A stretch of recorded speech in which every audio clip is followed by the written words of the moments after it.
നിങ്ങൾ ഇഷ്ടപ്പെടുന്ന ഒരാളുടെ മുമ്പിൽ ചെല്ലുമ്പോൾ നാവിറങ്ങി പോയതുപോലെ തോന്നിയിട്ടുണ്ടോ? മൈൻഡ് ബ്ലാങ്ക് ആയിട്ട് ബ്ലിങ്ക് അടിച്ച് നിന്നിട്ടുണ്ടോ? എന്നാൽ വിഷമിക്കേണ്ട, നമ്മളിൽ പലർക്കും ഇത് സംഭവിക്കാറുണ്ട്. വളരെ അട്രാക്റ്റീവായ ഒരാളെ കാണുമ്പോൾ അയാളോട് മിണ്ടണമെന്ന് തോന്നുമ്പോൾ പെട്ടെന്ന് നമ്മുടെ സംസാരശേഷിയൊക്കെ എങ്ങോട്ടോ പോയി പോകും. എന്നാൽ ഈ പ്രോബ്ലമൊക്കെ മാറ്റി ആരെ ആകർഷിക്കുന്ന തരത്തിൽ സംസാരിക്കാൻ ഒരു മാർഗമുണ്ട്. ഡേവ് പെറോട്ട എഴുതിയ കോൺവെർസേഷൻ കാസനോവ എന്ന ബുക്ക് ആണത്. നിങ്ങളുടെ സംസാരം കൊണ്ട് ആളുകളെ ആകർഷിക്കാനും ഈസിയായി പേഴ്സണൽ ബന്ധങ്ങൾ സ്ഥാപിക്കാനും കുറച്ചധികം വഴികളാണ് ഇതിനകത്തുള്ളത്. ബുക്കിൻ്റെ ലിങ്ക് ഞാൻ ഡിസ്ക്രിപ്ഷനിലും കമൻറ്റ് ബോക്സിലുമായിട്ട് കൊടുത്തിട്ടുണ്ട്.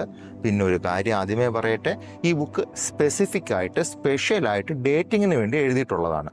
സോ ചുരുക്കി പറഞ്ഞാൽ എങ്ങനെ അടിപൊളിയായി ഫ്ലേർട്ട് ചെയ്യാം അഥവാ പഞ്ചാര അടിക്കുക എന്നുള്ളതാണ് ഇന്നത്തെ നമ്മുടെ കേട്ടത്.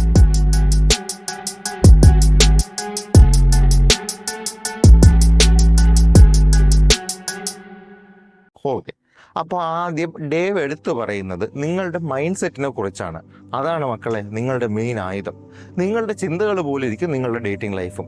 ഒരു നെഗറ്റീവ് മൈൻഡ് സെറ്റാണ് നിങ്ങൾക്കെങ്കിൽ ഒരു ടെക്സ്റ്റിൻ്റെ മറുപടി ലേറ്റ് ആയാൽ പോലും നിങ്ങൾ ഇൻസെക്യൂർ ആവും. അതുപോലെ ഒരു പോസിറ്റീവ് മൈൻഡ് സെറ്റാണ് ഉള്ളതെങ്കിൽ നിങ്ങളുടെ കോൺഫിഡൻസ് കൂട്ടി നിങ്ങൾ നാച്ചുറലായിട്ട് സെക്സ് ചെയ്യാം. അപ്പോൾ അതിനുവേണ്ടി നിങ്ങൾ വളർത്തിയെടുക്കേണ്ട ചില കോർ ബിലീഫ് അഥവാ അടിസ്ഥാന വിശ്വാസങ്ങളെക്കുറിച്ച് ഡേവിഡ് പറയുന്നുണ്ട്. അതിലൊന്ന്, എൻ്റെ ജീവിതത്തിൻ്റെ ഉത്തരവാദിത്തം എനിക്ക് മാത്രമാണ്.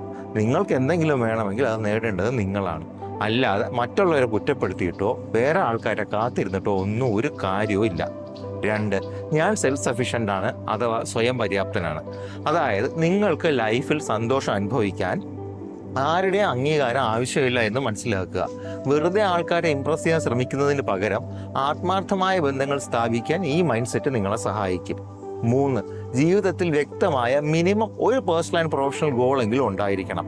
അതല്ലാതെ ഈ റൊമാൻസിനെ വല്ലാണ്ടങ്ങ് ഫോക്കസ് ചെയ്യുന്നത് നിങ്ങളുടെ സെൽഫ് വർത്തിനെ നിങ്ങളുടെ പാർട്ട്ണറിനെ ഡിപ്പെൻഡ് ചെയ്യുന്ന അവസ്ഥ ഉണ്ടാക്കും. സോ ജീവിതത്തിൽ ഒരു എയിം ഉണ്ടാക്കി അതിലേക്കായിട്ട് വർക്ക് ചെയ്യുക. 4, ഞാൻ അടിപൊളിയാണ്, എനിക്ക് ആരെ വേണോ ഇമ്പ്രസ് ചെയ്യാൻ പറ്റും എന്നുള്ള ആത്മവിശ്വാസം. അത് നിങ്ങൾക്ക് ഒരാളുമായി റിലേഷൻ സ്ഥാപിക്കാൻ കിട്ടുന്ന അവസരങ്ങൾ നഷ്ടപ്പെടുത്തുന്നത് തടയും. ഈ മൈൻഡ് സെറ്റൊക്കെ ശരിയാക്കിയാലും മിക്കവർക്കും അവർ അട്രാക്റ്റീവായി തോന്നുന്ന ആളുകളോട് അങ്ങോട്ട് പോയി സംസാരിക്കാൻ അല്പം ബുദ്ധിമുട്ടാണ്. ഒരു കാര്യമില്ലാത്ത നെഞ്ചിടിപ്പും പേടിയും, അല്ലേ? അപ്പോൾ നിങ്ങൾക്ക് ആകെ ആലോചിക്കേണ്ട ഒരേ ഒരു കാര്യം എന്താണെന്ന് വെച്ചാൽ, അവിടെ മാക്സിമം സംഭവിക്കാൻ പോകുന്നത് ആ സംഭാഷണം നിങ്ങൾ വിചാരിച്ചതുപോലെ വർക്കൗട്ട് ആവില്ല എന്ന് മാത്രമാണ്. അതുകൊണ്ട് എത്ര പേടിയാണെങ്കിലും അങ്ങോട്ട് പോയി സംസാരിക്കുക. ചിലപ്പോൾ ശരിയാവും, ചിലപ്പോൾ ചീറ്റിപ്പോവും. ഇങ്ങനെയൊക്കെ തന്നെയാണ് എല്ലാവരും ഫ്ലേർട്ടിംഗ് സ്കിൽസൊക്കെ ഡെവലപ്പ് ചെയ്യുക. പിന്നെ നിങ്ങൾക്ക് ചെയ്യാൻ പറ്റുന്ന ഒരു കാര്യം, ഈ പേടിയിൽ കോൺസെൻട്രേറ്റ് ചെയ്യാതെ സംസാരിക്കാതെ ഇരുന്നാൽ നിങ്ങൾക്ക് എന്തൊക്കെയാവും നഷ്ടപ്പെടാൻ സാധ്യതയെന്ന് ആലോചിക്കുക. ഒരു നല്ല ബന്ധം, രസകരമായ കുറച്ച് ഡേറ്റ്സ്, ഒരുപക്ഷെ നല്ലൊരു റൊമാൻസ്. വെറുതെ പേടിച്ച് നിന്ന് ഇതൊക്കെ കളയണോ? പിന്നെ മെയിനായിട്ട് കറക്റ്റ് സമയത്തിന് വേണ്ടി കാത്തിരിക്കുന്ന പരിപാടി ഉണ്ടല്ലോ, അതങ്ങ് നിർത്തണം. കാരണം അങ്ങനെ ഒരു മുഹൂർത്തം ഇല്ല. പോരാത്തതിന് ഈ കാത്തിരിക്കുന്നത് വെറുതെ ആങ്സൈറ്റി കൂട്ടുകയുള്ളൂ. അതുകൊണ്ട് അങ്ങോട്ട് കയറി സംസാരിക്കുക, ബാക്കിയൊക്കെ വരുന്നത് പോലെ നമുക്ക് നോക്കാം.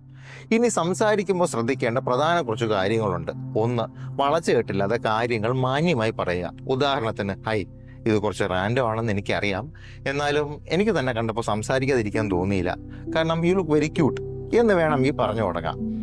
ഇനി സാഹചര്യങ്ങൾ ഉപയോഗിക്കാൻ ശ്രമിക്കണം. നിങ്ങളൊരു ക്യൂ നിൽക്കുവാണോ, അപ്പോൾ അതിനെക്കുറിച്ച് എന്തെങ്കിലും പറയുക. അല്ലെങ്കിൽ തൊട്ടടുത്ത് കാണുന്ന ഏതെങ്കിലും ഒരു കാര്യത്തെക്കുറിച്ച് അഭിപ്രായം ചോദിക്കുക. ലൈക്ക്, ആ റെസ്റ്റോറൻറ്റ് നല്ലതാണോ എന്നൊക്കെ പോലെ. അതായത് കംപ്ലീറ്റ് സ്ട്രേഞ്ചറായ ഒരാളോട് ആരും ഉത്തരം തരുന്ന തരത്തിലുള്ള ലളിതവും സാധാരണമായിട്ടുള്ള ചോദ്യങ്ങൾ വേണം ചോദിക്കാൻ. എന്നിട്ട് വളരെ സിമ്പിൾ ആൻഡ് കാഷ്വൽ ആയിട്ട് നിങ്ങളെ സ്വയം ഇൻട്രൊഡ്യൂസ് ചെയ്യുക. അവർ തിരിച്ചവരുടെ ഡീറ്റെയിൽസ് പറയുവാണെങ്കിൽ മാത്രം കേൾക്കുക, അല്ലാതെ അതിനവരെ ഫോഴ്സ് ചെയ്യരുത്. പിന്നെ ഈ പറഞ്ഞ കാര്യങ്ങളൊക്കെ വളരെ പ്ലസൻ്റായി ഒരു ചെറു പുഞ്ചിരിയോടെ കോൺഫിഡൻസോടെ വേണം അവതരിപ്പിക്കാൻ.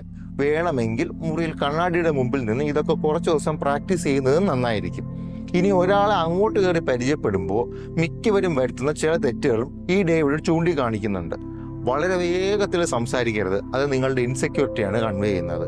പിന്നെ ഈ സ്പീഡിലുള്ള ആങ്ഷ്യസ് ആയിട്ടുള്ള മൂവ്മെൻറ്റ്സ്, അത് കണ്ട അപ്പോൾ അറിയാം നിങ്ങളുടെ കോൺഫിഡൻസിൻ്റെ കുറവ്. ഇനി ഭയങ്കര സീരിയസ് ആയി ഇൻ്റലക്ച്വൽ ആവാനോ അതുപോലെ കട്ടച്ചാളി അടിച്ച് കോമാളി കളിക്കാനോ നിൽക്കണ്ട. പകരം ഒരു മിഡിൽ ഗ്രൗണ്ട് വേണം പിടിക്കാൻ. പിന്നെ ബോഡി ലാംഗ്വേജ്, പ്രത്യേകിച്ച് പോസ്ചർ, കൂനിക്കൂടി ഇരുത്തം ഇസ് എ നോ. പിന്നെ മുന്നിലുള്ള ആളുടെ കണ്ണി നോക്കി വേണം സംസാരിക്കാൻ. ഐ കോണ്ടാക്ട് വയ്ക്കാത്തത് കള്ളത്തരത്തിൻ്റെ ലക്ഷണമായിട്ടാണ് മിക്കവരും കാണുക.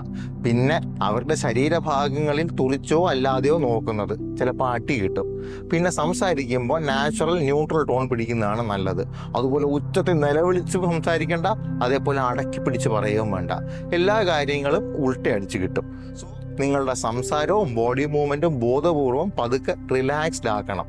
നേരത്തെ പറഞ്ഞതുപോലെ ഒരു വാം സ്മൈല് പ്രാക്ടീസ് ചെയ്യുക. പിന്നെ ഫ്ലേർട്ട് ചെയ്യുമ്പോൾ കൂടുതൽ ഫ്രണ്ട്ലി ആയിട്ടാണ് നിങ്ങൾ ഇടപെടുന്നതെങ്കിൽ അത് വെറും ഫ്രണ്ട്ഷിപ്പ് ആണെന്ന് അവർക്ക് തോന്നും. അപ്പോൾ പിന്നെ നിങ്ങൾ ഫ്രണ്ട്സും ഉണ്ടാവും. അപ്പോൾ നിങ്ങൾക്ക് റൊമാൻറ്റിക് ഇൻട്രസ്റ്റ് ഉണ്ടെങ്കിൽ നിങ്ങൾ ചെയ്യേണ്ടത് സട്ടിലായിട്ടുള്ള സെക്ഷൽ ഫ്ലേർട്ടിംഗ് ആണ്. എന്നും പറഞ്ഞ് ചാടിക്കേറി മോശമായ കാര്യങ്ങളോ പച്ചയായിട്ട് സെക്സ് പറയണമെന്നോ അല്ല. നിങ്ങൾക്ക് മറ്റേയാളോട് തോന്നുന്ന അട്രാക്ഷൻ ഡയറക്റ്റായി പറയാതെ ഹിൻസ് കൊടുക്കുക. അതിനുവേണ്ടി കുറച്ച് നല്ല റൊമാൻറ്റിക് സിനിമകൾ കണ്ടു പഠിച്ചാലും കുഴപ്പമില്ല. എൻ്റെ പേഴ്സണൽ സജഷൻ ഈ മണിരത്നത്തിൻ്റെയും ഗൗതം മേനോൻ സാറിൻ്റെയൊക്കെ സിനിമകളാണ്. അലേ പായതേ, ഓക്കെ കൺമണി, വിണ്ണെ താണ്ടി വരുവായ, നീതാനേൻ പൊൻവസന്തം പോലുള്ള സിനിമകളൊക്കെ ഉണ്ട്. ഒന്ന് കണ്ടു നോക്കുക. ഒരാളോട് കണക്ഷൻ എസ്റ്റാബ്ലിഷ് ചെയ്യാൻ എപ്പോഴും ഇമോഷൻസിലൂടെ കമ്മ്യൂണിക്കേറ്റാണ് ചെയ്യേണ്ടത്. ഉദാഹരണത്തിന് അവരുടെ സ്വപ്നങ്ങൾ, ഇഷ്ടങ്ങൾ, അനുഭവങ്ങൾ, പ്രിയപ്പെട്ട ഓർമ്മകൾ, അങ്ങനെയൊക്കെ അതൊക്കെ നിങ്ങൾ ചോദിച്ച് മനസ്സിലാക്കുക. പിന്നെ നിങ്ങൾക്ക് താല്പര്യമുള്ള ആളുകളെ കൂടുതൽ സംസാരിക്കാൻ സമ്മതിക്കണം.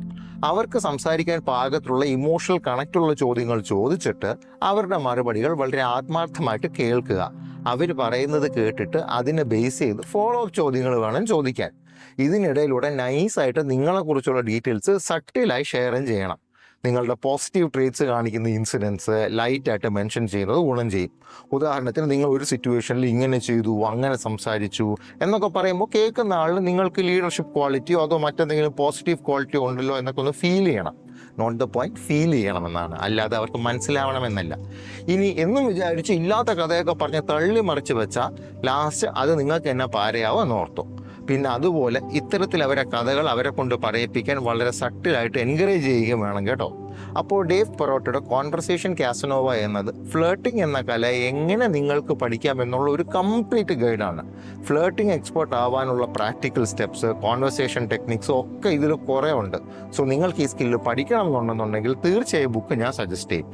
വേണ്ടവർക്ക് ഈ ബുക്ക് വാങ്ങാനുള്ള ലിങ്ക് ഞാൻ ഡിസ്ക്രിപ്ഷനിലും കമൻസിലുമായിട്ട് കൊടുത്തിട്ടുണ്ട്. അതുപോലെ ഈ വീഡിയോ നിങ്ങൾക്ക് ഇഷ്ടപ്പെട്ടെങ്കിൽ ലൈക്ക് ചെയ്യുക, ഇതിലുള്ള അഭിപ്രായങ്ങൾ കമൻറ്റ് ചെയ്യുക. ഇത്തരത്തിലുള്ള കൂടുതൽ വീഡിയോകൾക്ക് വേണ്ടി കേട്ടത് എന്ന നമ്മുടെ ചാനൽ സബ്സ്ക്രൈബ് ചെയ്യുന്നത് പരിഗണിക്കുക.